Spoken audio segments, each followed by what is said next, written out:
The Vatican doesn't just guard relics and prayers, it guards secrets that could unravel everything. Buried deep within its archives, behind walls the public will never breach, sits knowledge powerful enough to rewrite human history. And there's one name that keeps surfacing in whispered conversations among scholars who've dug too deep: Atlantis. Not as some faded mythology or fantasy tale, but as something far more dangerous. For centuries, the Church has worked tirelessly to erase it, discredit it, bury it under mountains of doctrine and denial. So here's the question that changes everything. Why would the most powerful religious institution on earth dedicate so much effort to destroying something they claim never existed? Because Atlantis was never just a story, it was evidence. And that evidence threatened to expose a truth the Vatican couldn't afford anyone to discover.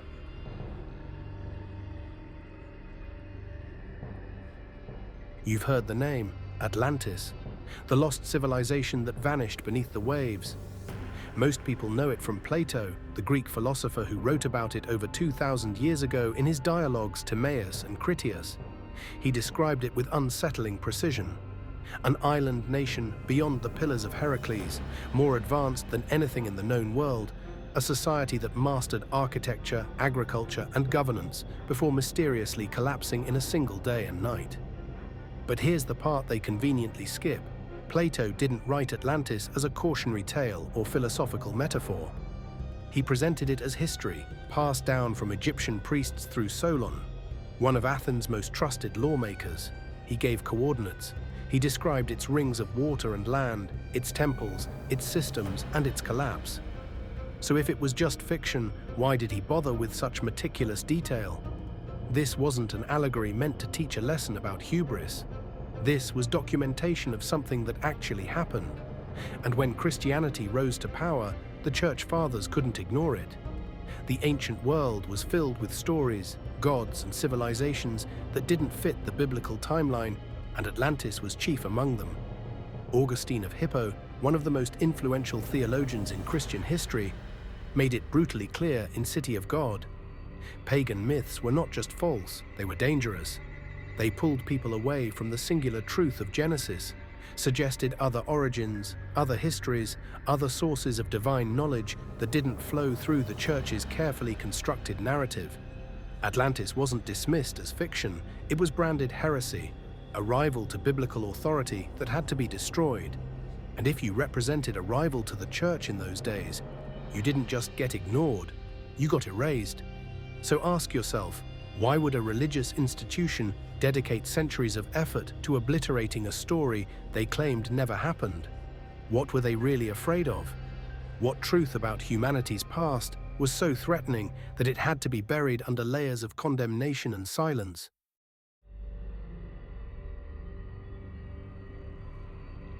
Atlantis wasn't just a legend competing for attention. It was a theological bomb waiting to explode, and the Church knew it. Consider what Atlantis actually represents: an advanced civilization that existed before the Bible's recorded history, a society with technology, governance, and spiritual knowledge that rivaled anything in the ancient Near East. If Atlantis was real, then the timeline the Church had spent centuries building, the narrative that humanity began with Adam and Eve, that civilization started with Mesopotamia and Egypt, all of it crumbles. Atlantis whispers that there was something before, something monumental the Bible conveniently left out. And for an institution built on the claim that it holds the complete truth, that whisper becomes a scream. How could the Church maintain its authority if people realized the story of humanity didn't start where they said it did? But the threat went far deeper than timelines and dates. Atlantis wasn't just about ancient dynasties, it was tied to forbidden knowledge, the kind that gets you burned at the stake. In esoteric and Gnostic traditions, Atlantis was directly connected to the Nephilim, the fallen angels, the beings mentioned briefly in Genesis 6, who came down and mingled with humanity. These were the giants, the sons of God who brought forbidden sciences to mankind. Alchemy, astrology, sacred geometry, and architecture that defied natural explanation. Sound familiar? Because that's exactly what Atlantis was said to possess. Crystals that harnessed raw energy, temples aligned to celestial patterns with mathematical perfection, technologies that modern science still stumbles to replicate. If Atlantis was real, it meant humanity's greatest advancements didn't come from divine revelation filtered through the church, but from an older, darker source, one tied to beings the Bible explicitly condemned. That made Atlantis more than inconvenient history. It made it living proof of a pre-flood world the Vatican desperately needed to keep buried. Throughout the Middle Ages, the Church didn't just passively ignore these connections, they systematically hunted them down. Manuscripts were confiscated, often in midnight raids. Scholars were silenced, sometimes permanently. Any teaching that suggested humanity had risen and fallen before, that knowledge existed outside the biblical canon, was branded witchcraft or Gnosticism and destroyed without mercy. The Inquisition didn't just hunt heretics preaching against doctrine, it hunted memory itself, any fragment of the old world that contradicted the new narrative. Nevertheless, whispers have a way of surviving, even through fire. By the Renaissance, some thinkers dared to look again. Athanasius Kircher, a Jesuit scholar in 1665, created one of the most famous maps of Atlantis, placing it in the Atlantic Ocean between Europe and the Americas. Kircher wasn't some rogue mystic operating in shadows. He was a priest, educated and protected by the church, yet even he couldn't ignore what the patterns were screaming. He connected Atlantis to the biblical flood, suggesting it was destroyed in the same cataclysm that wiped out the Nephilim. His work was quietly archived in Rome, not destroyed but kept, controlled, locked away where only Vatican insiders could access it. So why keep it if it was pure fantasy? Why not burn it as they burned everything else that threatened their story? Because the Vatican Library holds more than prayers and theology. It holds maps that were never meant to see daylight, ancient manuscripts that predate official history, pre-Christian records describing pre-flood civilizations in chilling, impossible detail. Some researchers claim there are documents within those walls that reference Atlantean geography, architecture, trade routes, even survivors who carried their knowledge into Egypt, Babylon, and beyond, seeding the great civilizations we're told came from nowhere. The Vatican has never confirmed or denied these claims, and it never will. They don't have to. The archives remain sealed, the public stays out, and the few scholars granted access sign agreements forbidding them from sharing what they've seen. If Atlantis were just a bedtime story, none of this secrecy would exist. But it's not about myth, it's about control. The church didn't fear a story, it feared what that story proved, that humanity's origins, its knowledge, its divine connection didn't begin where the Bible said they did. And if people realized that, if they understood the timeline was a lie, the entire foundation of religious authority would shatter. So they hid it.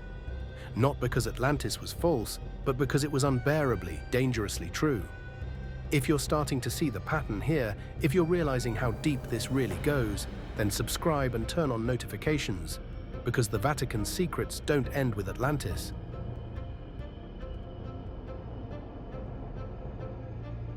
Today, the Vatican Library remains one of the most secretive institutions on Earth.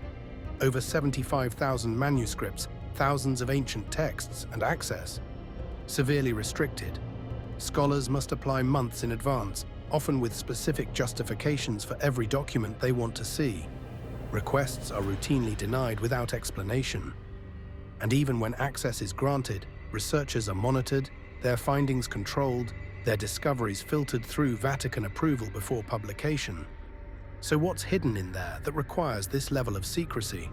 What knowledge is so volatile that even trained academics can't be trusted with it? Fringe historians and researchers have been asking these questions for decades.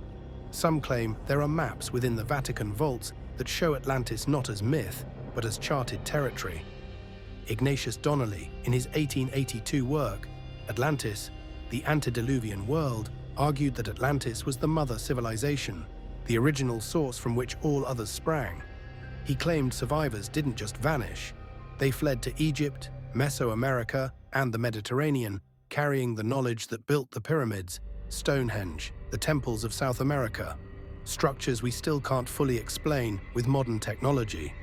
Graham Hancock and others have expanded on this, pointing to archaeological anomalies that official history conveniently ignores, structures that predate known civilizations by thousands of years.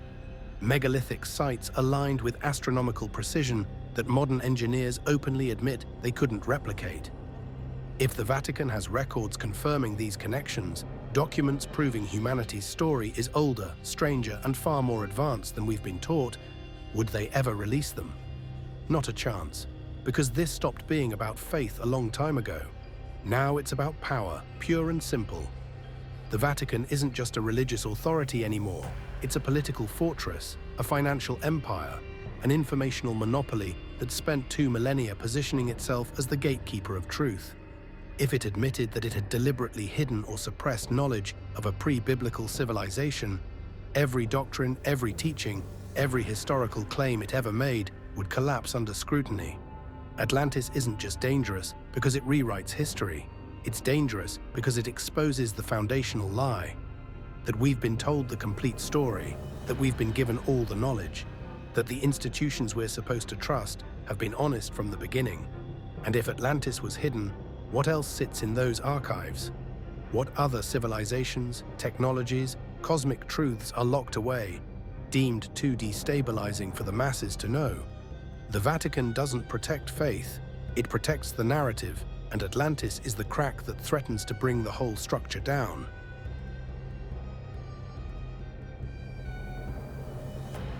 The deeper you go into the Vatican archives, the clearer one truth becomes.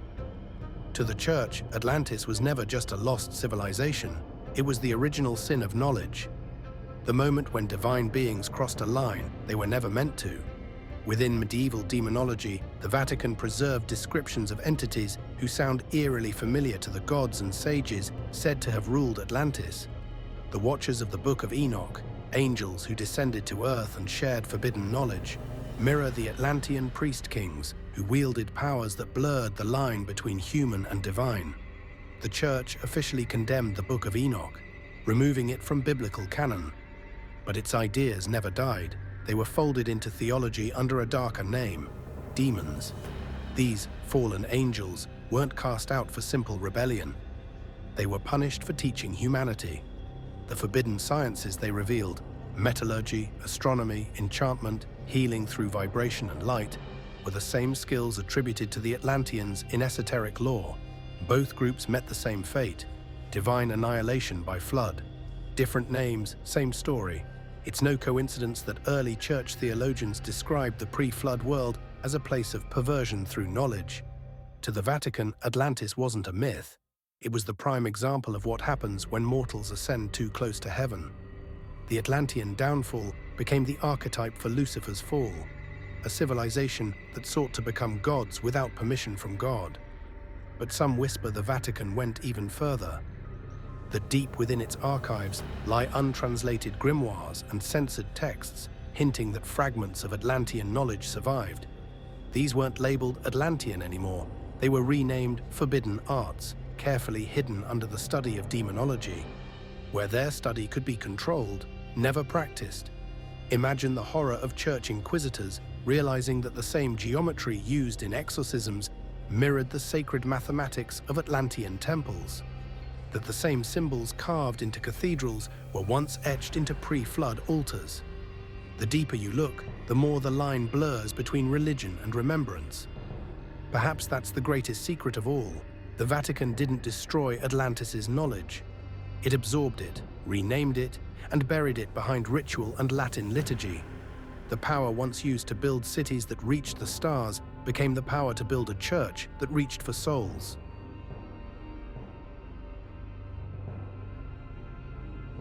Every culture speaks of a flood. The Sumerians, the Babylonians, the Greeks, the Hindus, even the Maya, all tell the same story, a great civilization rising to godlike heights, then drowning beneath the weight of its own corruption. And yet, in nearly every version, survivors escape, carrying fragments of forbidden knowledge to rebuild the world anew. When the Church canonized the story of Noah, it didn't invent a flood myth, it claimed one. The Great Flood of Genesis reads like a purified retelling of Atlantis's fall, a civilization destroyed not merely by sin, but by the abuse of divine power. The difference is in the framing. In Genesis, God cleanses the world of evil. In the Atlantean version, humanity's own arrogance triggers the destruction. Two sides of the same coin, but one places the blame on disobedience, the other on knowledge. Ancient texts outside the Bible make the connection even clearer. The Book of Enoch describes the Watchers teaching forbidden arts to humanity, the crafting of weapons, the understanding of celestial order, and being punished with a flood. The Greek philosopher Crantor, a student of Plato's academy, claimed Egyptian priests showed him records of a massive cataclysm matching Atlantis' destruction, carved into the walls of a temple at Sais. Even early Christian scholars like Origen and Tertullian admitted the similarities, only to dismiss them as corrupted echoes of Noah's story. But what if it was the other way around? What if the story of Noah was never meant to erase Atlantis, but to replace it? A sanitized retelling of an older truth, one that kept the moral lesson, but stripped away the memory of what humanity was capable of before the floodwaters came. Because if Atlantis was real, then the flood wasn't a punishment for sin. It was the end of a technological age that had gone too far. Casey, Blavatsky, and even early Vatican scholars hinted that the Atlanteans had reached the limits of creation itself. They had tapped into forces that could bend reality, control weather, and manipulate life, what we'd now call energy physics or genetic engineering. The flood, in this interpretation, wasn't divine wrath. It was a planetary reset. And maybe that's why the Vatican could never acknowledge Atlantis outright. If humanity once fell for reaching beyond divine limits, then modern civilization is walking that same edge again, building towers not of stone, but of silicon, AI, and atomic fire. To admit Atlantis was real is to admit that history is a loop, one we might already be repeating. If these parallels between Atlantis and the flood are opening your eyes, make sure you subscribe and turn on notifications, because what comes next reveals how this forbidden history didn't end with Christianity. It spread far beyond the Bible, even into faiths the Vatican could never control.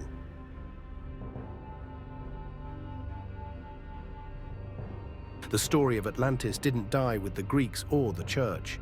It crossed deserts, seas, and centuries, resurfacing in a place the Vatican could never silence: the Islamic world. When the flames of ignorance swept through medieval Europe, burning libraries and silencing heretics, the knowledge of the ancients found refuge in Arabic.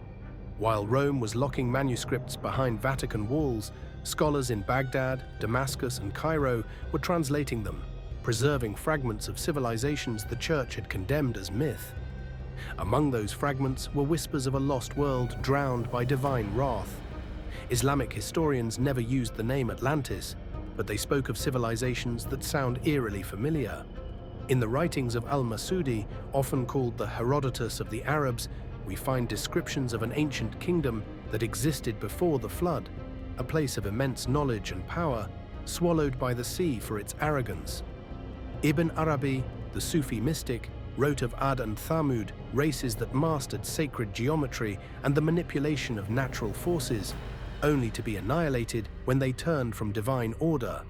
The Quran itself speaks of civilizations erased from the earth, greater in power than those who came after them, their ruins left as warnings to future generations. In esoteric Islamic thought, these weren't mere legends. They were memories of pre-Adamic civilizations, beings who ruled before Adam, whose mastery of creation bordered on angelic. To Sufi scholars, this was the true meaning of the hidden knowledge, ilm al-ghaib, the remembrance of divine wisdom humanity once possessed, but lost through hubris. Doesn't that sound exactly like Atlantis, a society punished not for ignorance, but for knowing too much? When crusaders and scholars from Christian Europe encountered these Arabic manuscripts during the Middle Ages, they recognized the danger instantly. Here were records of a flood older than Noah, of builders who aligned their temples to the stars, of cities swallowed by the sea, written centuries before Europe even rediscovered Plato's dialogues. Many of these texts were quietly confiscated and shipped back to Rome, added to the growing vault of forbidden histories beneath the Vatican. What happened next followed the same pattern we've seen again and again. The knowledge wasn't destroyed, it was absorbed, reclassified, and sealed. The Vatican had silenced Atlantis in its own canon, but here, in Islamic tradition, the memory had survived untouched, and that survival was intolerable. To this day, scholars believe that within the Vatican Library are Arabic manuscripts that the world has never seen, copies of texts once housed in Baghdad's House of Wisdom before it was destroyed in 1258. Some describe them as records of a world drowned before Noah. Whether those words refer to myth or memory, one thing is certain. The Church made sure the story would never reach the public again. The most dangerous knowledge isn't the kind that's lost, it's the kind that's deliberately hidden, passed from one empire to another, rewritten, renamed, and buried. Atlantis didn't vanish. It went underground, encoded in every faith, waiting for humanity to remember what it once was.